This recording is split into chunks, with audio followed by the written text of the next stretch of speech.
எவ்வளோ நாள் ஆச்சு வாங்கிட்டு போய்?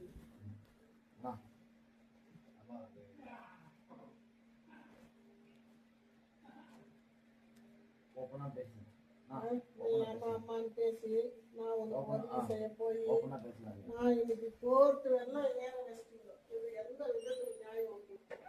உதவி செஞ்சதுக்கு தான் நான் தண்டனை. நான் நகை வச்சு கொடுத்தேன்.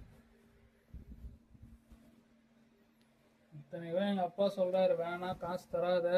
100 முறை சொன்னான். வீட்டுக்காரன் பேச்சு எவன் கேட்கலையோ இப்படிதான் சீரழிஞ்சு போகணும். ஐயோ பாவம் இன்னொருத்தருக்கு நினைக்கு போய் அது அப்படியே கத்தாழி மணி கொத்தோடு வந்து குத்துதுங்கிறாங்க. இது பேர் தான் அது. அந்த மனுஷன் ராசம் என் கடை குப்பை கொட்டிருக்கிறாரு. வேணான்ட்டு அந்த வேலை செய்யக்கூடாது. பொம்பளையா இருக்கும்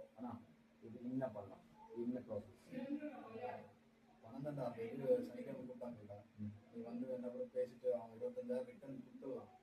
இல்ல நீங்க வேணாம் ரிட்டர்ன் வாங்கிக்கோங்க, நாங்க வேற இடத்துல இடம் முடிச்சுக்கிறோம்னு சொல்லி பேசிக்கலாம். என்னன்றதை நீ அன்னைக்கே வந்து கூட பார்த்து பேசிக்கணும். இல்ல அவங்களே அந்த 25,000 நான் கொடுத்துருக்கேன் நானே ரெஜிஸ்டர் பண்ணிக்கிறதுனால அந்த அமௌண்ட் வந்து ஈஸியா முடிச்சு கொடுத்துருக்கேன்.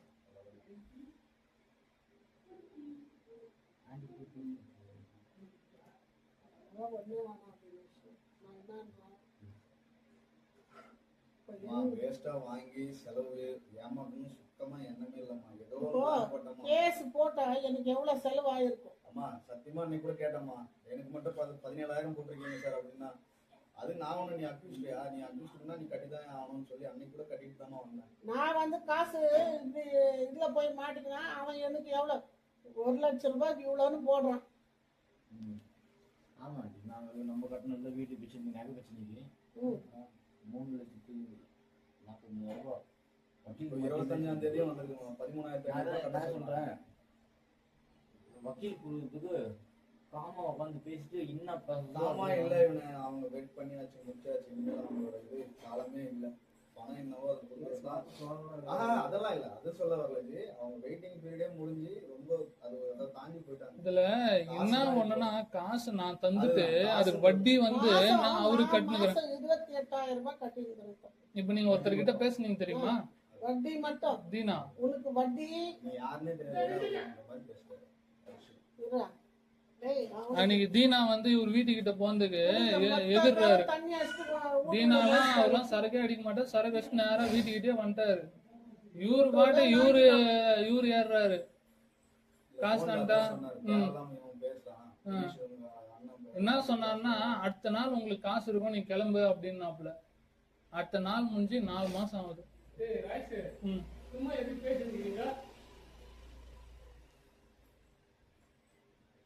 அந்த மாதிரி ஒவ்வொன்றுலயும் வந்து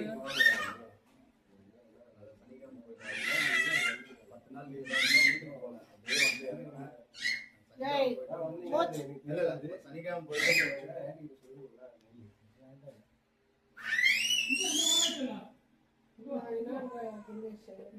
நீ ஒண்ணு நின்று வாங்கி கொடுத்துருவ, எனக்கு அப்படியே வாங்கி கொடுத்து கண்டிப்பா உங்க பணம் அவங்க வந்துடும். ஒரே பைசா எனக்கு நான் மாசம் 28,000 ரூபாய் கட்டுறேன்னா எவ்வளவு வயிறு எறிவேன் மட்டும் யோசித்து பாரு.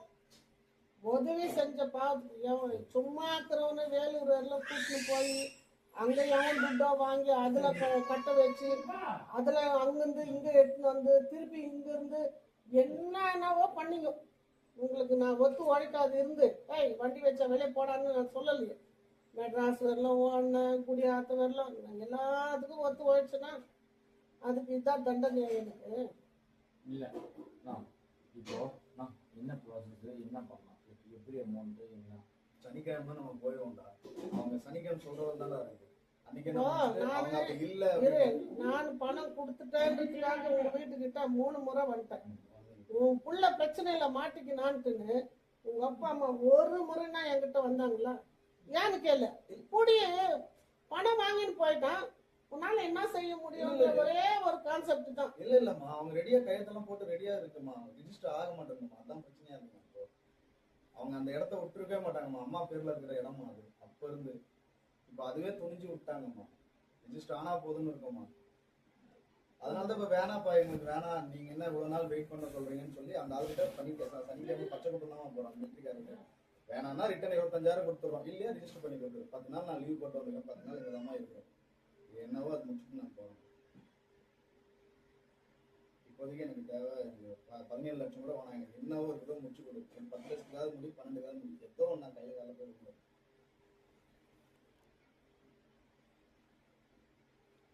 ஒருத்தரும் அவ்வளோ பிரச்சனையில வந்து மாட்டணும் தெரியுங்களா. ஃப்ரெண்ட்ஷிப் லெவல் எப்படி சிஎம்சியில் வேலை அதெல்லாம் வந்து எதிரே பார்க்கலாம். என்னெல்லாம் இப்படி ஹாஸ்பிட்டலில் வச்சு அசிங்கப்படுத்துவாங்க. அவங்கெல்லாம் கேட்டோம் அவ்வளோ. அதாவது அதுதான் சொல்றேன்ல, இந்த இன்சிடென்ட் நடந்ததுக்கு அப்புறம் எவனா காசு கேட்டானா இல்லன்னு தான் சொல்றேனே. இல்லன்னு இல்லை, அவனை ஏன்னா என்கிட்ட இல்ல. பார்க்குது தாயவெளி ஓடி போடு முதல்ல, இங்கே போடு உன் கஷ்டத்தை எடுத்து ஏன் வீட்டுள்ள போடுற, போ வெளியே அப்படியே தீத்த சொல்லியிருந்தாரு. அன்னைக்கு என் வீட்டுக்கார பேச்சு மட்டும் ஒரு செகண்ட் நான் கேட்டிருந்தேன்னா இவ்வளவு பிரச்சனையில போய் மாட்டிருக்க மாட்டேன். இப்போ கூட பாத்தீங்கன்னா நீங்க எல்லாம் ஃபைனலைஸ் பண்ணிட்டு அமௌண்ட் இன்னைக்கு வந்துரும்லாம் நீங்க சொல்ல, நல்லா நோட் பண்ணீங்க. இன்னைக்கு அமௌண்ட் செட்டில் பண்றேன்லாம் சொல்ல, இந்த டேட்ல செட்டில் பண்றேன்ட்டு. இதுக்கப்புறம் தான் ப்ராசஸே பண்ண போறீங்க. இல்ல அவங்க எல்லாமே ரெடியா இருக்காங்க சார். எங்களுக்கு வந்து சனிக்கிழமை வந்து எவ்வளவுக்கு முடிச்சுக்கிறேன், 17 லட்சத்துக்கா இல்ல 12 லட்சத்துக்கா, அது சொல்றதுதான் கூப்பிடுறாங்க. சனிக்கிழமை அது சொல்லிட்டாங்களா, முடிஞ்சிச்சு, அவ்வளவுதான். எனக்கு 17 கூட வேணாங்க, எனக்கு 12க்கே முடிச்சுக்கலாம், ரெஜிஸ்டர் பண்ணி தொலைங்கன்னு சொல்லி நாங்க பேச போறோம். இல்லைன்னா 25,000 வாங்கிக்கணும், நான் வேற யாருக்குன்னா முடிச்சு விடுறேன், எனக்கு முடியல தலைவலி நான் சொல்ல போறேன். எனக்கும் வீட்டு பிரச்சனை இருக்குது, நகை பிரச்சனை. நானும் கோர்ட் கேஸ்ல போயிட்டு இருக்கேன். அவன் நகை எத்தனை போய் வச்சு போட்டு இப்ப அந்த பொண்ணுக்கு மனஸ்தாபம் இல்ல 32,000 நகைய நான் அடுத்த சொல்றது கேளுங்களா. அடுத்த மாசம் பாத்தீங்கன்னா என் ஒய்ஃப்க்கு வந்து ஃபீஸ் கட்டணும். ராஜா நீங்க சொன்னா அன்னைக்கு நான் உனக்குலாம் எல்லாம் அக்கறையே இல்லை அப்படின்னா 32,000 ஆண்டி அந்த பேங்க்ல. அதான் அந்த வலி உங்களுக்கு தெரியும் இல்லைன்னா எவ்வளவு வலி இருக்குன்னு. நீ குத்துந்தா உங்களுக்கு வழி தெரியுமா? 32,000 இப்ப எவ்வளவு ஆண்டி வேலை, எவ்வளவு வேலை? அப்போ உங்களுக்கு அவ்வளவு தெரிஞ்சும் நீங்க நான் எவ்வளவு நான் இப்ப போயிட்டு நான் உன்னை கஷ்டப்படுத்த கூடாது, யாரும் கஷ்டப்படக்கூடாது, என் நம்பிட்டாங்களா கரெக்டா இது பண்ணா நான் இப்ப வந்தா நான் இப்பயும் உங்ககிட்ட சொல்றேன். என் இடத்துல நான் எல்லாம் வேற யாருன்னா இருந்தா என்ன நடந்துருக்குன்னு யோசிச்சு பாருங்க. உனக்கு வந்து எனக்கு வந்து 32,000 நகை, ஓகேவா? வீடு வந்து வேல்யூ வருது 1,10,00,000 ரூபாய் வீடு, ஓகேவா? அத்தனையும் நான் வித்துட்டு இது பிரச்சனையில இருந்துட்டு நான் கோர்ட்டு கேஸ் வாங்கிடுவேன். அந்த பிரச்சனையும் நான் விட்டுட்டு தான் இதை நான் பேசினேன். நீங்க முடிச்சிட்டு அமௌண்ட் செட்டில் பண்ணிட்டு முடிஞ்சிச்சுப்பா அப்படின்னு சொல்லிட்டு நீங்க சொன்னீங்கன்னா அதுல வந்து நான் சந்தோஷப்படுவேன். ஆனா நான் பிரச்சனைல இருக்கேன்னா, நான் இப்பயும் பிரச்சனைல இருக்கேன். அவனுக்கு புரியாதெல்லாம் ஒண்ணும் இல்ல தினேஷ், நீங்க சொல்றதெல்லாம் எனக்கு புரியுது. வந்து அவனுக்கு எவ்வளவு ஷையா இருக்கும் யோசித்து யாரு வந்து அது ஒத்துக்குவாங்களா? இப்போ அவர் உங்ககிட்ட பேசினாரு, ஏன்னா சரின்னு சொல்லிட்டாருங்களா? அவன் செட்டே பண்ண மாட்டான், ஏன் கேள்வி வட்டி கொடுக்கறவன் நானே. ஏன்னா என்ன நான் முன்ன நிக்கிறேன்றதுனால இவங்கிட்ட எப்படியாச்சும் நான் காசு வாங்கிடலான்ற தைரியத்துல நான் அங்க வேலை செய்யறேன். எப்படின்னா வாங்கிடலான்ட்டு அவருக்குறாரு. அவருக்கு மாசம் மாசம் வட்டி காசு போயினுக்குது, அவர் கேட்டுனே இருக்கிறாரு. ரொம்ப ப்ராப்ளம். டீசெண்டா முடிச்சுட்டு போவாங்க, நான் அவ்வளோ சொல்லுவேன். தினேஷ் உன்னை நம்பிதான் என் பிள்ளை ஏதோ இறங்கிட்டான். அது எல்லாம் நீ எப்படி வாங்கினியோ அது மாதிரி வந்து வாங்குறவங்களுக்கு தான் அறிவு இருக்கணும். 10 ரூபான்னு எவனா சொல்றான்னா கூட நீ எப்படி வாங்கலாம் தம்பி, உன்னால முடியும், உன்னுடைய பிரச்சனை அந்த நிமிஷத்துல தீந்தா போதும்ட்டுன்னு வாங்கின்னு போயிட்டேன். நானும் என்ன பண்ணேன், எவன் அவன்கிட்ட இவன் வாங்கி கொடுத்துட்டான், நானும் என் பங்குக்கு கொடுத்தாச்சு, மாட்டிக்கணும் என்னவோ பட்டுட்டோம், கோர்ட்டுக்கும் போயிட்டேன். அங்கேயும் அவனுக்கும் பண்ணிட்டு இன்னும் கூட அழுந்து தங்குறோம், புரியுதா? அவன் உடனே லேஸ் பட்டவன் கிடையாது. அவன் அடியாளுக்கு அடியாளு, ரவுடிக்கு ரவுடி, அந்த லாயர் அவன். சரியா? நாங்கள் மாட்டின இடமெல்லாம் எங்களுக்கு அந்த மாதிரி மாட்ட வேண்டிய சூழ்நிலைமை ஆயிடுச்சு. இப்போ அவன்கிட்ட இருந்து நான் எதுவுமே செய்யறதுக்கு கூட சான்சஸே இல்லை. அவன் என்னன்றான், நீ கேஸ் வாபஸ் வாங்கினா மொத்தம் எனக்கு செட்டில் பண்ணிட்டு நீ கேஸ் வாபஸ் வாங்க. இதே வார்த்தை எனக்கு சொல்றாங்க நேற்று முந்தினேற்று. சார் நாங்கள் எதனா பேசிக்கிறோம் சார், அதெல்லாம் கிடையாதுங்க, போட்டாச்சு. இப்ப 25ஆம் தேதி 13,500 ரூபாய் எடுத்துன்னு வா சார். காசு எல்லாம் அதுக்கெல்லாம் நான் ஒண்ணு நீ அப்பிச்சிட்டியா அப்படின்ட்டு அவ்வளவு சத்தமா பேசுறாங்க. அப்புறம் வெளியவே வர முடியல. நானும் அன்னைக்கு 17,000, ஒரு நாளன்னைக்கு 13,500 ரூபாய். நீ அவனை கூட்டணுவா என்கிட்ட, என் ஃபீஸ் என்ன செலவாந்தேன்னா மொத்தம் செட்டில் பண்ணிட்டு அவன் செட்டில்மெண்ட் எழுதி கொடுத்துட்டு போட்டான், நான் காசு வாபஸ் வாங்கிக்கிறேன்.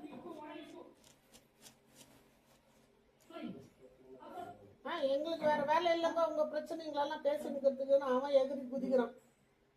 சரி தம்பி தினேஷ், நீ எப்படி வாங்கி கொடுத்து அது மாதிரி நீ முடிச்சு கொடுத்துரு தினேஷ். நான் ரொம்ப பேச விருப்பப்படல தினேஷ். இதுல எல்லாம் அவங்கவுங்க புத்திசாலியா தான் இருக்கிறீங்க, நாங்க தான் இதுல முட்டாள் ஆயிட்டோம், மாட்டிக்கணும். ஆனா இனியும் வந்து என் வீட்டுக்கிட்ட உயிரே சாவே எடுத்துன்னு வந்து என் வீட்டுக்கிட்ட கடத்திட்டு கேட்டா கூட 100 ரூபாய் அவனுக்கும் கொடுக்க மாட்டேன். ஒண்ணும் இல்ல, நான் சொல்றேன் போதும். குண்டு ஒன்றும் இல்லை, கேஸு போட்டாச்சு, பார்த்துக்கலாம் போகுது, அவ்வளோதான் சொல்லுவாங்க. இவள் நாட்டுக்கு முடிச்சிட்டு இருக்கணும். இவள் நாட்டுக்கு நீ கேஸுக்கு இந்த 17,000 ரூபாய் வீணா போக கூடாது, 13,000 ரூபாய் வீணா போக கூடாது. அந்த 13,000 இந்த 17,000 ரூபாய் செட்டில்மெண்ட் என்ன போட்டுக்கிறான்ட்டு இந்தா உன் காசு. அக்கா என்னால இவ்வளவுதான் முடியும், எனக்கு ஏதோ உதவி செய் அப்படின்னு இறங்கி போயிட்டு இருந்தேன்னா புத்திசாலி. என்னையோ ஓட விட்டு மூச்சு வாங்க விட்டு தண்ணியை குடிக்க விட்டு நீ எல்லாமே பண்ண விட்டு இப்போ வந்து உக்காந்து பேசினா என்ன அர்த்தம் இது? ஏய் வைங்க வைங்க வா. இதுல வேற அந்த அக்கௌண்ட்டுக்கு அனுப்பிச்சேன், இந்த அக்கௌண்ட்டுக்கு அனுப்பிச்சேன். ஒரு கேஸ் போட்டா நீ நேரடியா வந்து பேசி இருக்கணும், அதுதான் முறை.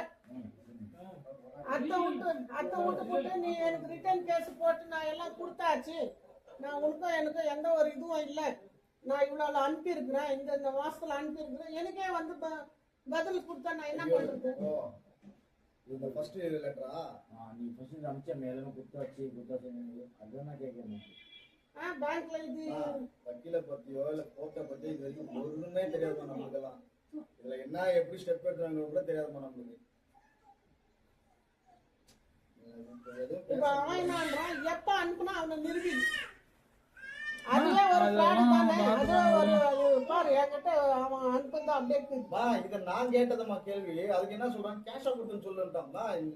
சரிம்மா, இப்ப நான் எதுவும் பேச முடியலமா, நான் என் பக்கத்துல. ஆனா அவனே எழுதி கொடுத்துக்கிறான், அதுல டைப் தான் வந்திருக்கும், நான் கையில எழுதுவேன். அவனே டைப் பண்ணி இவ்வளவு கொடுத்துருக்கான். அப்போ பேலன்ஸ் காசு கொடுத்தாங்கன்னா எப்படி சார் நான் நிரூபிக்கணும்னா, யோ கேஷா கொடுத்தேன்னு சொல்லியா வக்கீல் எனக்கு சொல்லி தரான். நான் எனக்கெல்லாம் இது புதுசுமா, நான் எது சொன்னாலே நம்புற மாதிரி இருக்காதுங்கம்மா. சரி தினேஷ், அம்பா கையெழுத்து வந்து நான் போடலப்பா, என் சிஸ்டர் போடுவாங்கப்பா, அதையும் நான் சொல்ல முடியாதுப்பா. இப்போ அதுதான் உண்மையே, அதுதான் நேரா வரேன். என் கையெழுத்தே வேறப்பா, எஸ்கே போட்டு நான் கீழே எடுப்பேன். போஸ்ட் கார்டு வந்தா அது கையெழுத்து போட்டாதான் போஸ்டே கொடுப்பானா, எது ஸ்பீடு போஸ்ட். அதுக்கு என் தங்கச்சி வாங்கி வச்சுக்கிச்சு. சரி அது என்னவோ ஆச்சு போச்சு, அதெல்லாம் விடு தினேஷ். நான் எதுவும் பேசவே என் கையெழுத்து தான்ப்பா, அது போடுவாங்கப்பா. அது இன்னும் ஸ்லைட் இருக்குப்பா, என் பேன் கார்டு என்ன பாருங்கப்பா. சரி அதெல்லாம் என்னத்துக்கு அதெல்லாம். சரி நீ எப்ப செட்டில் பண்ற தினேஷ்? இருங்க எப்போ தினேஷ் செட்டில் பண்ற?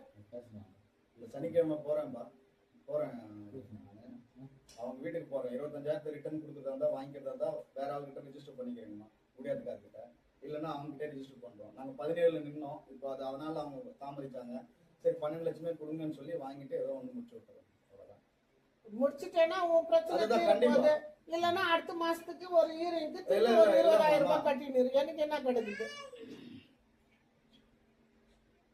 நீ போற மாதிரி நானும் துட்டு கட்டுமா இல்ல அந்த இடத்துல?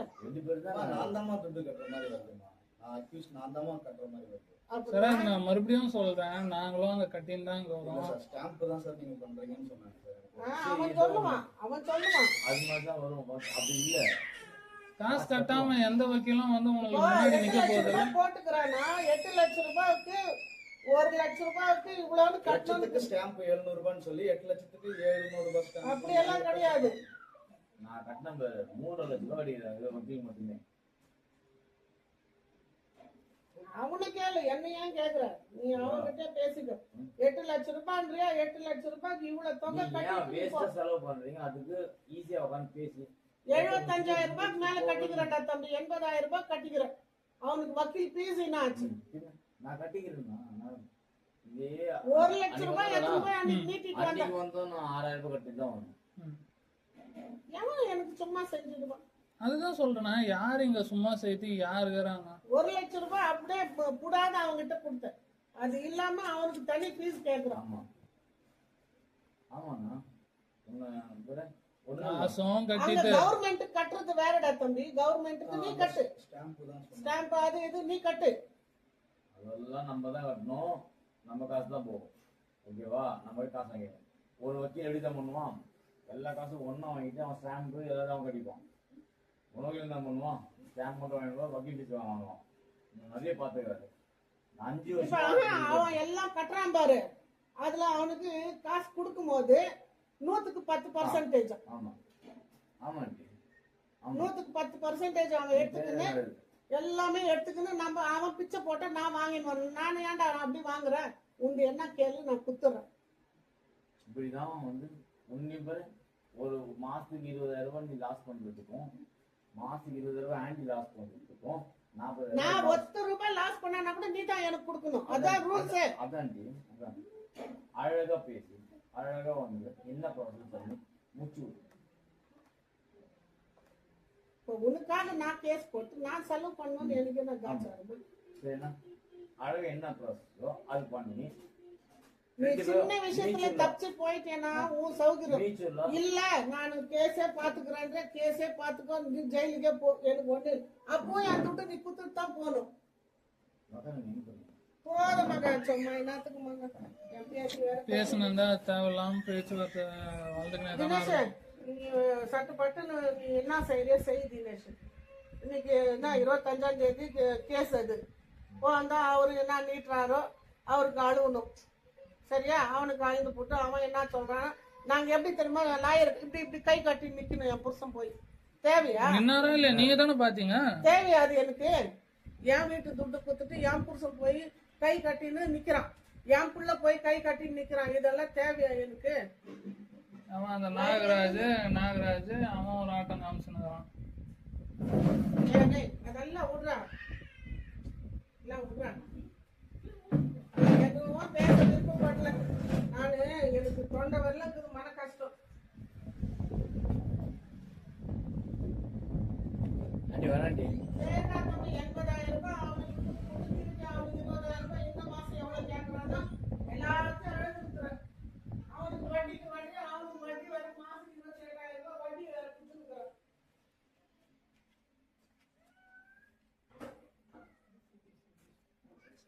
சரி வாங்க.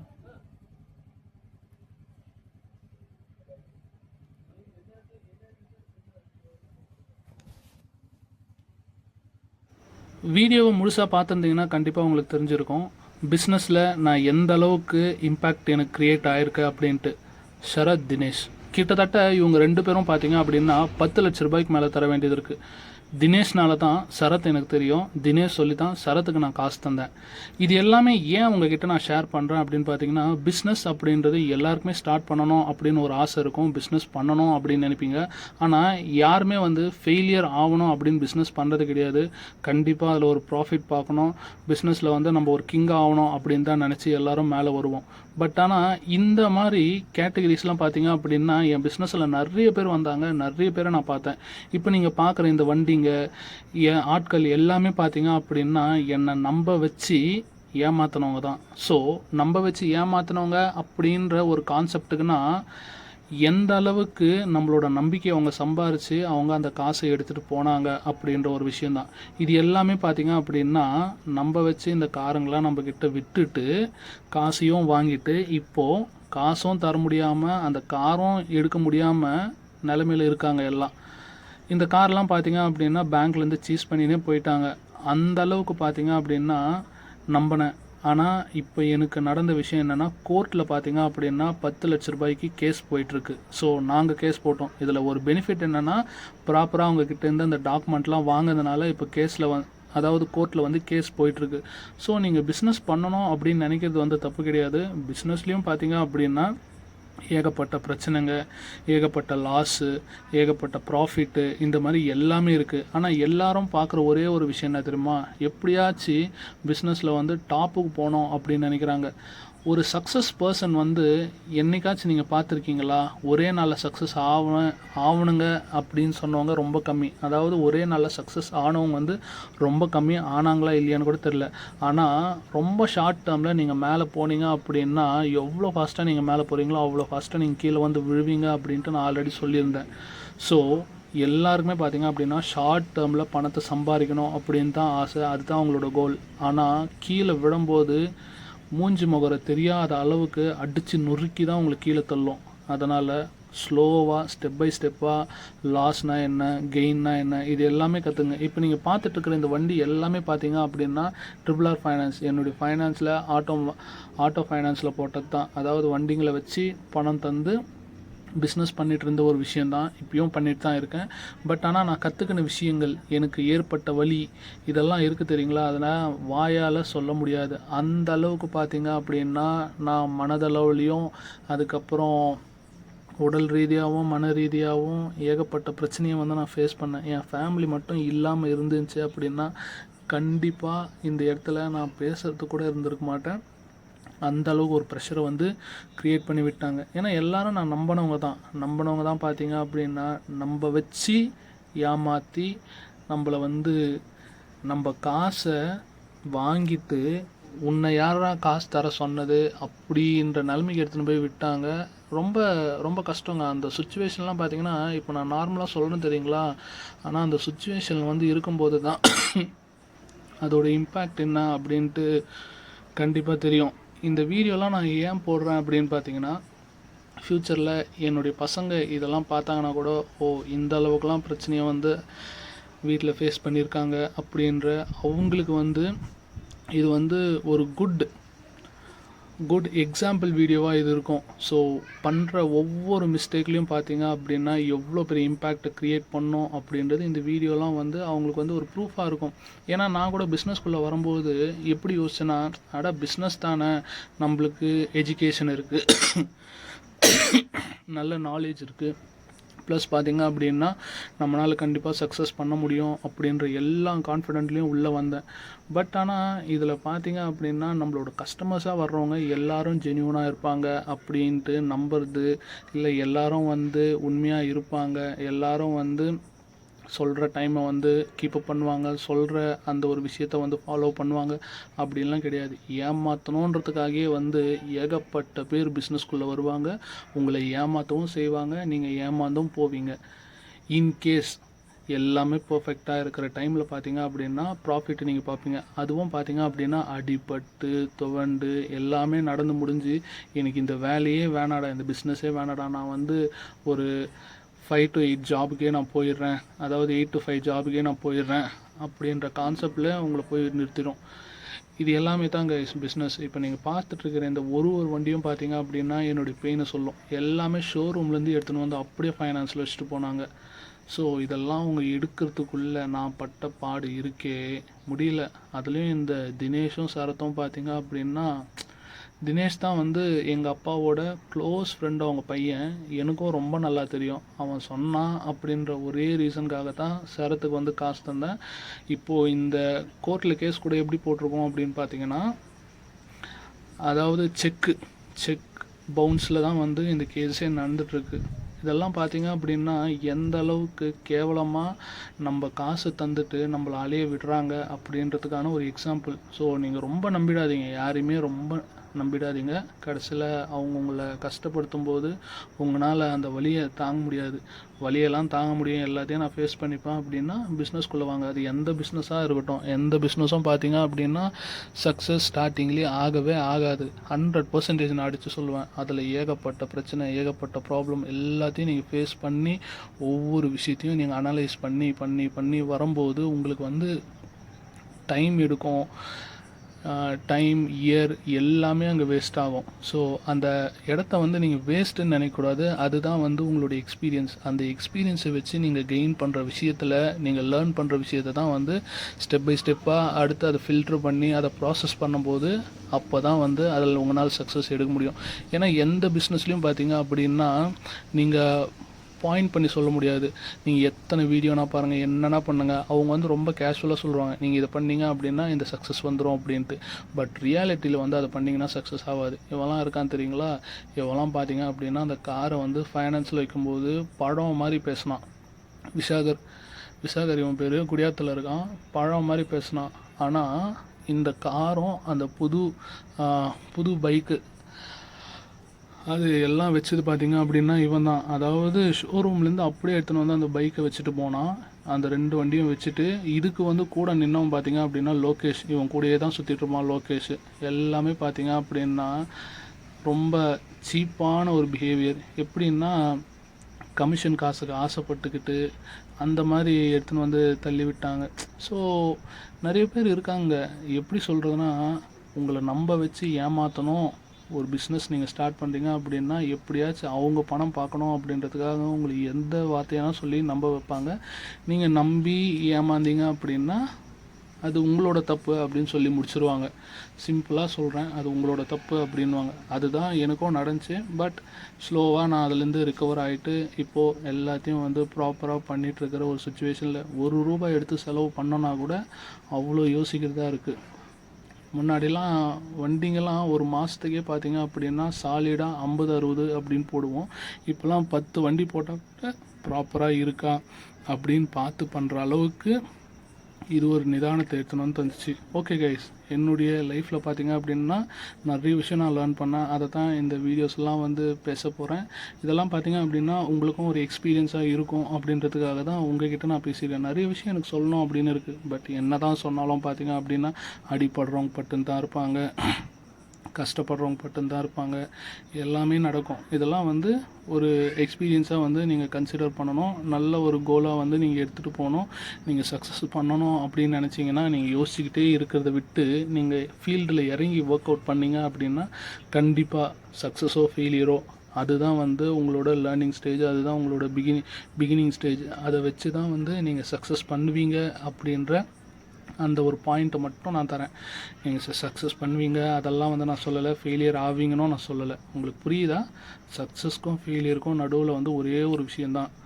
நீங்கள் யாரை செலக்ட் பண்ணுறீங்க, யாரை சூஸ் பண்ணுறீங்க, சூஸ் பண்ணுற பர்சன் வந்து பர்ஃபெக்டான பர்சனா அப்படின்றது காலம்தான் பதில் சொல்லும்.